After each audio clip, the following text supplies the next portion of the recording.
Hey,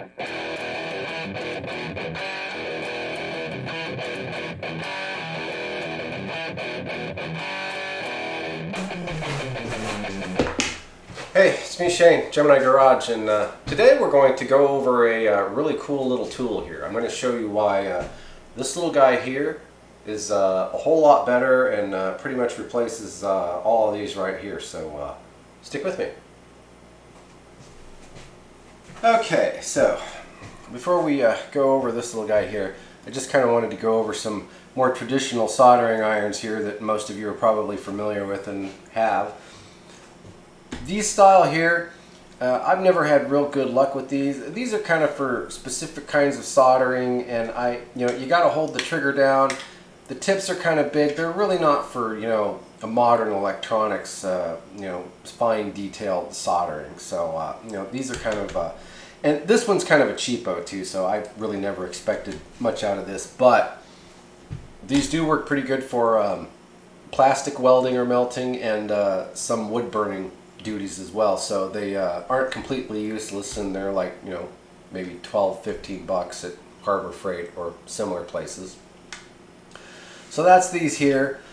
This one here is actually a pretty decent soldering iron. This is a Weller, and they make several different trims of these, meaning they make I can't remember how many watts this one is, but they make different wattages, smaller tips and bigger tips. This is one of the medium to larger ones, and this one works pretty good for what it is.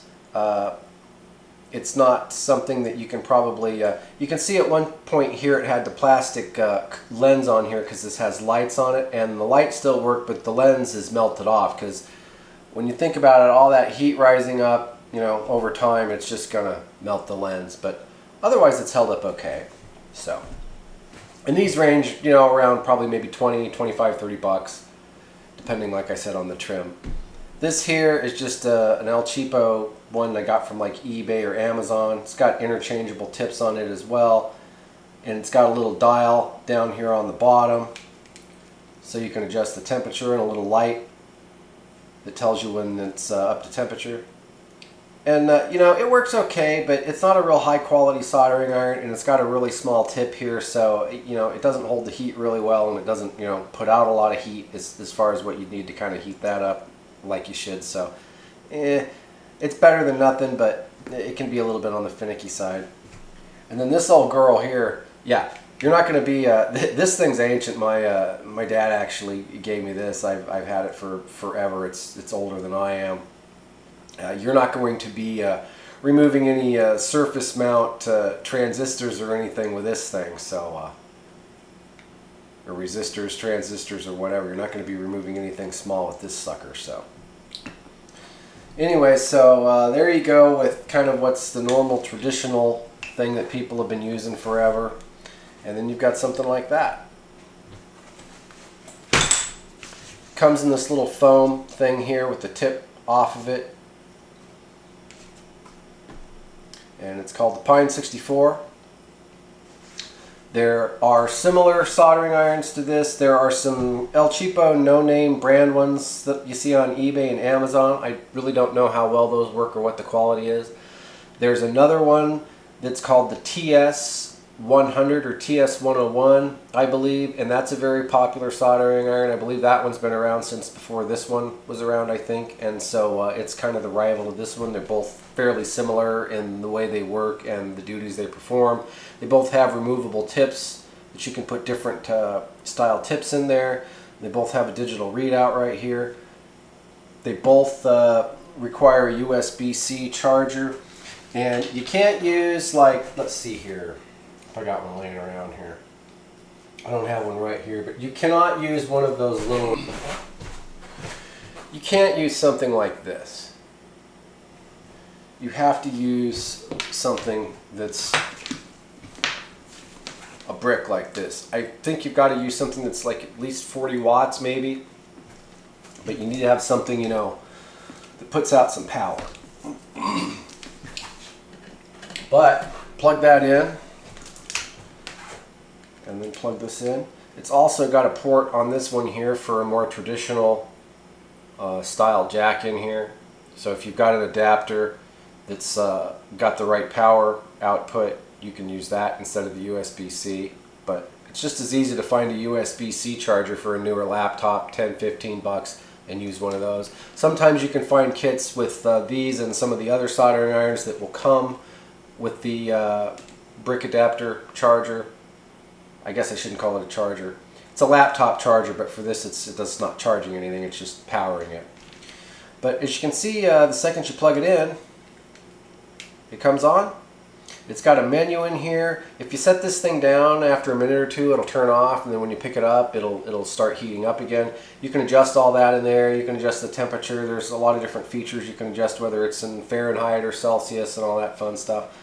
But I just have it set to where I plug it in, hit the plus button, and you can see the temperature start to climb there. It heats up really fast, and because it's small, it cools off really fast too, which is great because honestly, I don't know about you guys and gals, but for me, 9 times out of 10 when I burn myself with the soldering iron, it's when I'm done using it. It's done, it's sitting there, it's unplugged, it's cooling off, and then that's when it happens. So yeah, you can see we're already up to temperature. This thing is pretty much ready to melt some solder.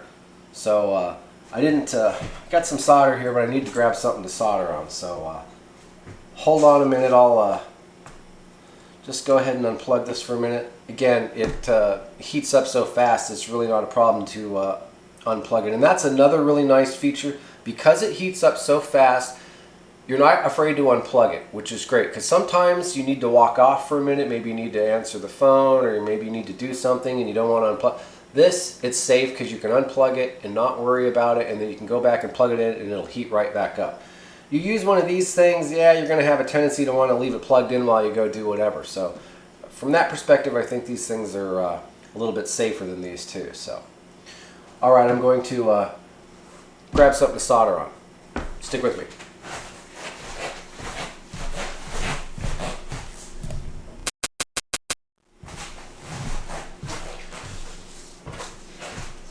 Okay, well, I found a little something to solder on here. Just going to set this piece of cardboard down here. Once again, the nice thing about this is you can just walk off, unplug it, and then plug it back in. This thing's going to be hot and ready to solder in about 30 seconds. The second I hit that button. So I just found a couple of wires over here. I'm just going to put a little bit of solder on there and just show you how fast it heats up. I'm not going to do anything major here, but I mean, it's already ready to go. So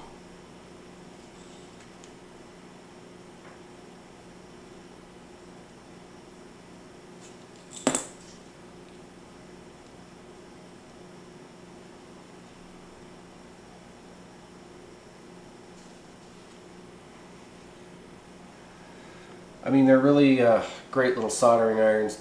I would say you could probably do, as I said, you can get different size tips for this. I would say you could do up to 10 gauge, maybe 8 gauge with this without too much trouble. Shouldn't be a problem. It gets really hot, and it's it's easy to handle, and it's easy to get in where you need to get it into. So that actually helps quite a bit, believe it or not. So, and then again, when you're done with it, just unplug it, set it aside someplace to cool, and there you go. So anyways, I hope this helped somebody. It's a great little iron, and hopefully if you're looking for a soldering iron, or you're looking to update your equipment a little bit, or maybe you're getting back into the hobby and this thing isn't going to cut it when it comes to some of this surface mount stuff, it's big help. So anyways, again, thanks for watching. Shane, Gemini Garage.